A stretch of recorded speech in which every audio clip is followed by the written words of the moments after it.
Welcome back to today's episode, and today we are in episode 27 and coming to an end of spring training and into the 2029 season, where hopefully we will finally break through the cold streak and make it to the MLB postseason. And it could be our first year of doing so, which would unlock a lot of things for us in free agency and building our roster, and would catapult us into a position to hopefully compete for a World Series in the next few seasons. But before that, let's go ahead and take a look how our players did in the preseason. Starting off is going to be Ray McAllister. Not a great start to his tenure here as an everyday starter. He batted .216, 2 homers and 7 RBIs out of that leadoff spot. Not terrible. Victor Robles has regressed a little bit, and from his past seasons, a .208 average here in spring training, which the last 2 seasons with Nashville, he's had a .270 plus. So hopefully he can boost that a little bit going into the regular season. Josh Naylor, .250 or so average. Kobe Mayo, who we traded for over the offseason, is batting almost 362 at-bats, 2 homers, 6 RBIs, a very solid season so far. Colt Keith probably won't be a future 5-hole hitter for us, but he saw it here in the spring training session so far. Not a great start, sub 200 average. He's going to need to pick that up if he's going to be a solid spot in our lineup. And then Johnny Dell in the 6-hole against righties. He's our 5-hole hitter against lefties because his contact is so good and his clutch is good as well. He had an almost 300 average, 4 homers, 12 RBIs, and he is looking very, very promising for the year.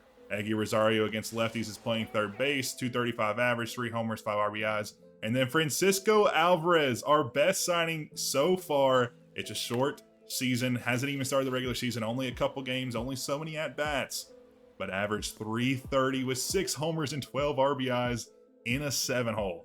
He's very, very good. Willie Castro, another signing at shortstop. Should be our everyday shortstop unless something goes wrong. Around a .230 average, nothing too crazy, nothing you're going to call home about. And then Stone Garrett is going to be on against righties. Almost a .250 average, not too bad, a little bit down from last year, but should be pretty good. And then moving on to our starting rotation, Brady Singer, not the best spring training, 30 innings pitched, around a 3.5 ERA. Would have loved to see that go lower. 1.25, which is a little bit below average or league average. So, pretty average spring training for him. But Edward Cabrera, 18 innings pitched, a half ERA, a sub 1 whip, 24 strikeouts, and we need him to pick it up this year. He's had hit or miss seasons the last few seasons. His lowest ERA of the tenure with the Stars was a sub 4 in 2026. We need him to get back to those numbers if this rotation is going to get into the playoffs. And then Dean Krimmer, another great performance coming off a year. Last year, we had a sub 3 ERA, the whip at 1.2, back-to-back great seasons. Can he extend it to a 3rd season here, his 2nd with the Stars? And then Ryan Nelson, a Rule 5 draft pick. If you remember, he was on the team in 2027. We traded him to the Pittsburgh Pirates in 2028. They didn't play him at all, so he was in a Rule 5 draft pick, the best one in the draft, and nobody picked him up. We got him as like the 10th pick in that draft, so we are very, very happy with that at 82 overall. Didn't showcase a lot of that in the spring training session, but he was 17 innings pitch, 16 strikeouts, and a sub 1.3 whip, which is again league average. That ERA is a little bloated, but with the limited innings pitched, he may showcase something better during the regular season. And then Joey Cantillo, coming off a rough end to last season, jumped his ERA to a 4.4, coming off a year where it was sub 4, his almost best, his first year with the Nashville Stars, his best yet to date. So hopefully he can get back those sub 4 numbers. In the spring training so far, he's been able to do it in some limited showcasing. And then the bullpen is what it is. There's a ton of guys here that won't be here on the everyday roster, but you can go look. Xavier Curry had a good start to the year. Johnny Brito, not so great. Hopefully those get better. Gregory Santos, same thing as well. And then Pete Fairbanks, another exceptional showcasing here in spring training. And then we got a chance to throw some innings with Chris Patton. Not too great. ERA is a little bloated, but again, limited innings pitch, 5 innings pitch, 6 strikeouts, a 1.2 whip. But as spring training comes to a close, you can see we didn't have that great of a session here this year. We didn't meet the expectations that we thought we had. We were 12-13. Again, a lot of this isn't really worthwhile to put a lot of weight in since you have a ton of guys that only play limited innings. We had a .236 average, actually a .400 slugging, a .300 on-base average or so, and a sub 3 ERA, which is really, really exceptional. if you look around the other top teams or the teams that are right around us, we were way ahead of them in terms of ERA. So I'm kind of excited about that going into the season. And if our pitching is continue those numbers and keep around a 3 ERA, we'll be poised to have a very, very good season. And as we come up to the last day of spring training, we will put 4 players on waivers to get them off the major league roster so we can finalize it. We're also going to do one more thing, and that is going to be the DFA, Lourdes Gurriel Jr. We signed him last year as a bat that can hit lefties, but he regressed a ton last season, and he just doesn't really seem to fit the roster for the rest of the season. And we need to improve some batting. We need a big righty bat, and I think we found one in free agency. A sort of interesting pickup here as Jose Miranda, an all-star last season, didn't get signed by a team. He's only 76 overall. He has 2 quirks, and he had a decent year last year, 262 average, a 400 slugging, which was good for a 721 OPS, which is right around his career average for that. He only has 6 years of service, and he absolutely crushes righties. Also has very good clutch and vision, and so we're going to sign him to be our DH against right-handed pitchers. And while he does have the most power against righties, he's not going to be in the middle of our lineup. He's going to be in that 7-8 hole. So we just need someone that can continue the lineup and keep the pressure on pitchers late into the 2nd and 3rd innings and later into the games. And so that will bring us to here. And this is going to be our lineup for opening day. We have a lot of new faces on the team. We have some familiar faces, and we also have some guys who've been in the minors for the last few seasons, but they have finally made it to the major leagues. So I'm very, very excited about the next few months. Hopefully we can push into the playoffs and snag a wild card spot. If we can win the division, that would be even more exceptional. But I'm kind of concerned about the division. It looks to be very good this season, like it has every other year we've played so far. But maybe we'll get lucky. Maybe we'll sneak one out. But against the Mets at the 4th overall, the Braves at the 6th, we're slotting in nicely at 12th. The Nationals still rounding out the back, as well as the Phillies, who fell off a couple seasons ago. But with that out of the way, let's go ahead and jump into some opening day gameplay, where we will be taking on the Giants on a road game in San Francisco. And today we'll be starting off our West Coast tour on the coast of the Pacific against the San Francisco Giants, a very good team out of the NL West. Hopefully we can steal a game here and start off the season on a very, very hot note. A new team, a ton of new faces around the lineup. We'll see at least 3 or 4 guys today that will be taking the field with the Stars for the very first time, as Mitch Keller comes up to the bump.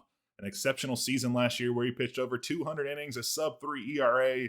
He's going to be a very, very tough nut to crack today, but hopefully we can get to him early and often and force him out of here. But Ray McAllister, the first one up to bat in the leadoff spot, will start off the season with a bang. 107 off the bat for the rookie, who we saw briefly last year in a September call-up role where he took the lineup later in the role, but this year he has moved to the start of it up top, number 1, as Robles gets an unfavorable call as the first base umpire will call it a swing and strikeout as Naylor goes deep to right center, and that is off the top of the wall, but it's not called a home run. But McAllister will round the bases and come in for the first run of the season as the Stars take a 1-0 lead here in San Francisco. But looking at it again, we can see it rebounds off the top of the wall, inches away from being called a home run. I personally think that's a homer, but I guess the game doesn't think so. Kobe Mayo, a new addition here for the lineup, will take the batter's box. As you can see down on the bottom ticker, the Stars are projected to make the playoffs this season in a wild card spot. The 3rd team out of the division to do so, as Kobe Mayo gets hit and will take first base as Jose Miranda swings and misses on the sweeper, a guy we brought in to be a right-hand demolisher, as Johnny Dillon, his first professional at-bat, will ground out to shortstop to end the inning. But the Stars get us started off on a bang with the first inning run as Brady Singer comes to the mound for the Stars today. Not the season he wanted last year in the spot of the ace, but hopefully 2029 is the season we see Brady Singer take off and truly become the ace of the team, as the first out he will get today will be on his sinker. A ground out to the first base to get the first out, as we get a look of the San Francisco Giants projected lineup. Jung-Hoo Lee in that 3-hole with a 281 is going to be a guy we need to focus on today and hopefully hold to limited hits if we want to succeed, as Kyle Isbell will fly out to Johnny Dale, our new left fielder. And then the third out of the inning will be a big strikeout on Jung-Hoo Lee. The circle change at the knees will sit him down, as we will join Willie Castro in the top of the second, chasing that 100 homer mark for his career, but he won't get it today. And this first at bat, as he will strike out the third one for Keller early on in this one. Keith on first after a walk, as Alvarez will ground out to the pitcher, but off the ankle to first base, as they will have a 1-5-3 put out, as Mitch Keller is down to one knee. But with the trainers coming out, they will approve him to stay in for the rest of the game. Hopefully the power from that right foot won't be enough to keep his velocity up. We may be able to take advantage here later on in this one. Ray McAllister up for his second at-bat. Sinker at the knees, check swing, called strike 3. As Keller gets out of the inning after allowing the first runner to get on from a walk. And Brady Singer starts the second off with a single up the middle. Not what you want to see. Runner on first. And back-to-back singles will have runners at first and second. They hold them at second after that nice cannon out there, and Robles is able to keep them honest. But batter number 3 will be strikeout number 2 on the day. Up and in with the heat. Will sit down Ty France. Colton Cowser, the new Giant, will foul off the first pitch. 2-2 count now. 2 runners on. Circle change again. Strikeout number 3 for Singer. The circle change is working today, but a little bit outside the sinker. Robles can't fumble it, or fumbles it a little bit, can't get a nice throw off, as they will bring the first run of the game in on a little bloop single behind second base, as Colt Keith wasn't able to get there and bring it in. And the next batter up, Toro into the gap, the deep gap, the deepest part of the park for the Giants. And that'll be another player rounding third. And that'll be 2 runs scored, 3 runs in the second, as the Giants have taken a big lead off of that triple by Toro. But Singer is able to settle down with the big sweeper to strike out his 4th batter of the day, but not before the Giants get 3. But as we jump ahead into the 6th inning, we can see here the starter comparison.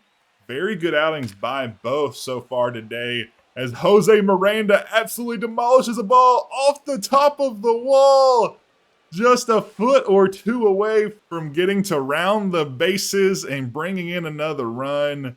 But he will extend his hit streak to 18 games, his first here with the Stars, as we'll have a runner in scoring position early on in this inning. As we get a glimpse of our projected 2029 leaders. Johnny Dale leading 3 categories, but Ray McAllister is projected to lead the team with almost 5 WAR in his rookie season. He could be in line to be a Rookie of the Year recipient in his very first campaign with the team, as Johnny Dale, great vision, 0 for 2 to start the day. We'll see a ball 4 to get on base for the first time, as they will come on to relieve, as Kyle Nielsen joins the party. Has a very good strikeout to walk ratio. The lefty, Keith this time up the middle, but a great play by Adames at shortstop. And that'll be a double play to kill the rally, as we were getting going 2 on. And Keith had a good rope up the middle, just wasn't able to squeeze it through and get a hit. As Hunter Harvey, who had an impressive season last year after we signed him out of free agency, will get the first out of the bottom half after coming in relief of Brady Singer, who's allowed 3 today. Not a terrible start by Singer. Allowed a decent amount of hits, but was able to keep the run total down outside of the second inning. But this time, Harvey, strikeout, up and in on that heat at 99. Ramos wasn't able to catch up to it, and he'll go back to the bench. Third out this time will be another ground out on the big bender, the 12-6 curve, down below the zone. Keith will be able to put it out there to Naylor. Jumping ahead to the bottom of the seventh. Nothing happening from the boys in the top half. But Harvey this time, another heater up and in. 98 will sit Ty France down for an 0-for-3 start today. But Colton Cowser won't go down this time. He'll get a knock into the gap to net him a double. His first hit of the day. Timed that one up perfectly. 96 off the bat.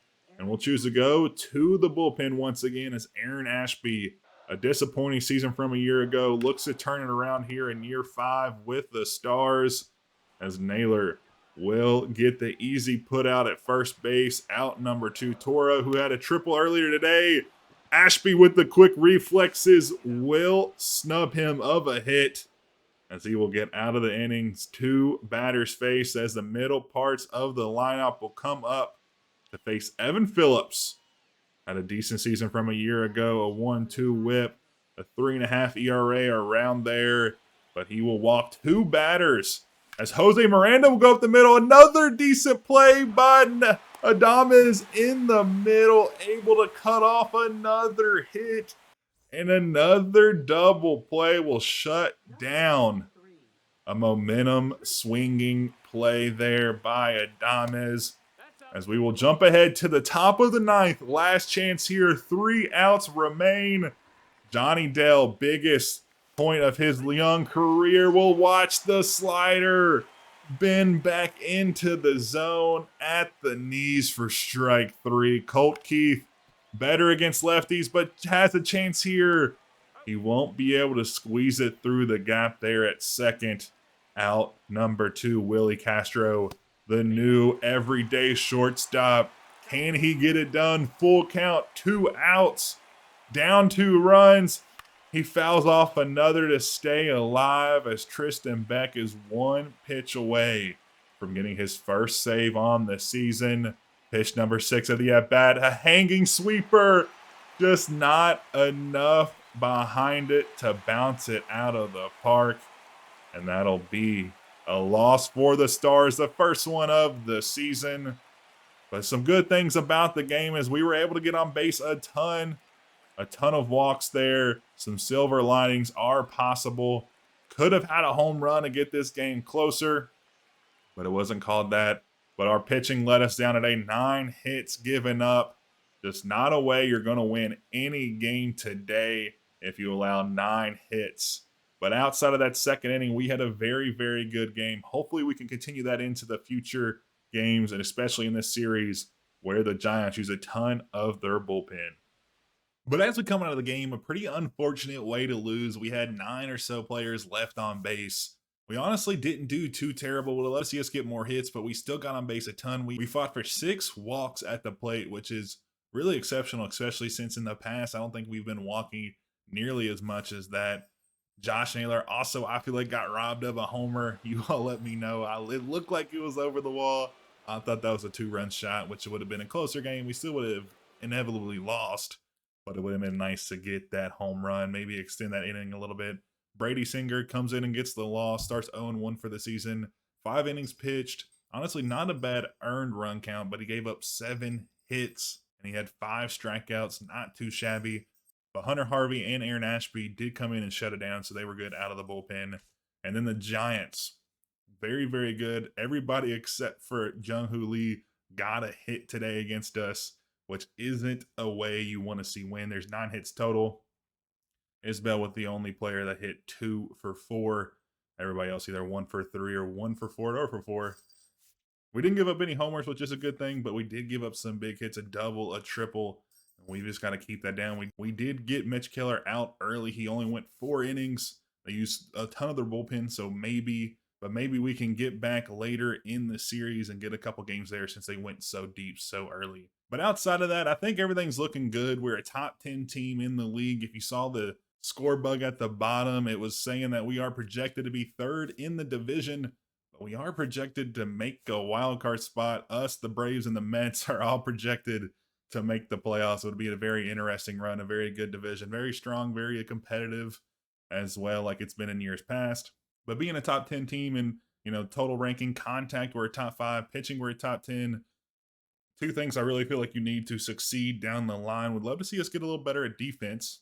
But I think if we, we can put up enough runs, if we allow, maybe one or so on air every once in a blue moon, I think we'll be all right. Something else we're really good at this year is power. We haven't seen that this year at all, but I think a ton of our guys in the lineup the last few years have been able to put up some big power hitting numbers.